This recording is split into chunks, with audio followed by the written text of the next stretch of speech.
Assalamualaikum warahmatullahi wabarakatuh. Perkenalkan, nama saya Radiatul Maghfirah dengan NIM 2014030011.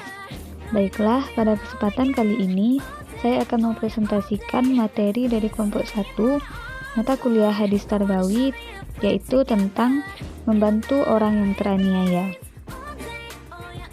Aniaya adalah perbuatan yang dapat menyakiti diri sendiri atau orang lain. Aniaya disebut juga sebagai perbuatan zalim. Perbuatan aniaya merupakan perbuatan yang merugikan dan harus dihindari.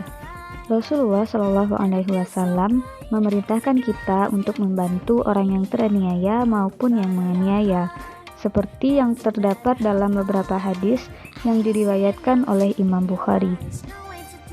Hadis yang pertama berbunyi, Haddatsana Utsman ibnu Abi Syaibah, Haddatsana Hashim, Akhbarana Abdullah ibnu Abi Bakri ibnu Anas, wa Humaydut Tawil, Sami'a Anas ibnu Malik radhiyallahu anhu yaqulu.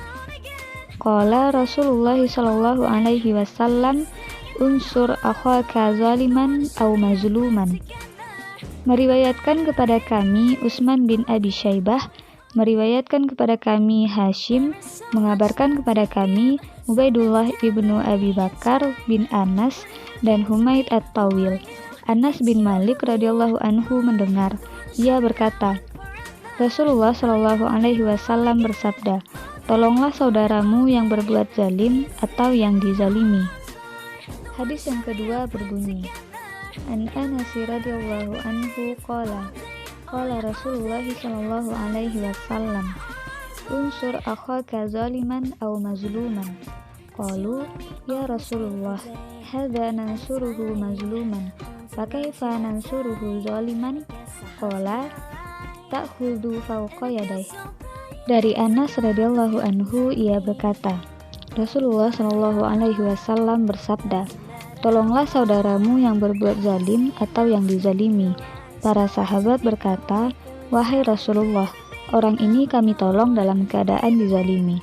Maka bagaimana kami menolongnya ketika ia berbuat zalim? Rasulullah Shallallahu Alaihi Wasallam menjawab, kamu pegang kedua tangannya. Hadis yang ketiga berbunyi, unsur akhaka zaliman aw mazluman. Faqala rajulun ya Rasulullah, unsurhu idza kana mazluman, afra'aitu idza kana zaliman, kaifa unsuruhu? Qala tukhrijuhu aw tamna'uhu minaz zulmi, fa inna dzalika nasruhu. Tolonglah saudaramu yang berbuat zalim atau yang dizalimi. Maka seorang laki-laki berkata, wahai Rasulullah, aku menolongnya jika dia dizalimi. Apa pendapat Anda jika ia berbuat zalim? Bagaimana aku menolongnya? Rasulullah menjawab, menghalangi atau mencegahnya dari kezaliman, begitulah menolongnya. Rasulullah telah menjelaskan hadis ini dalam beberapa riwayat tadi, bahwa menolong orang yang berbuat zalim di sini adalah dengan cara mencegahnya untuk berbuat zalim. Pencegahan yang dimaksud bisa bermacam-macam bentuknya, mulai dari lisan hingga perbuatan. Sebagai contoh, ketika seorang muslim menyaksikan seseorang hendak berbuat jahat kepada yang lain, maka langsung katakan kepadanya, jangan kamu melakukannya. Cara yang paling ampuh adalah dengan membuat suatu sistem yang menangkal kezaliman. Hal itu juga sudah diisyaratkan dalam hadis Nabi Shallallahu Alaihi Wasallam yang lain, sebagaimana diriwayatkan Imam Muslim. Yang mana hadis tersebut berarti, aku, Abu Sa'id Al-Khudri, pernah mendengar Rasulullah Shallallahu Alaihi Wasallam bersabda, barang siapa di antara kalian yang melihat kemungkaran, maka hendaknya dia mengubahnya dengan kedua tangannya. Jika tidak mampu melakukannya, maka hendaknya dengan lisannya. Jika tidak mampu lagi, maka hendaknya mencegah kemungkaran dengan hatinya. Itulah selemah-lemahnya iman. Nah, tampaklah hubungan dialektis dalam menolong orang-orang agar terlepas dari kezaliman, baik mereka sebagai pelaku ataupun korban.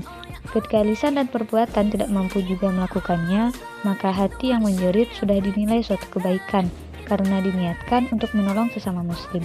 Bagaimanapun, seorang muslim memang tidak dilarang untuk mendoakan supaya hidayah dan petunjuk Allah Subhanahu wa taala datang. Imam Al-Baihaqi berpendapat bahwa pada hakikatnya orang yang zalim itu adalah orang yang dizalimi oleh dirinya sendiri, dan ketika kita mencegahnya dari berbuat kezaliman, maka hal tersebut merupakan sebuah bentuk pertolongan yang kita berikan padanya agar tidak berbuat zalim.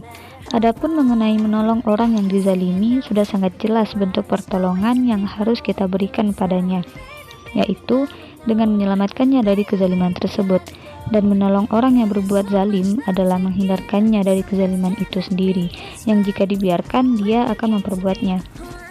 Kalau direnungi lagi, memang banyak sekali faedah mencegah kezaliman, antara lain akan menyelamatkan pelakunya dari berbuat dosa dan mendapatkan azab.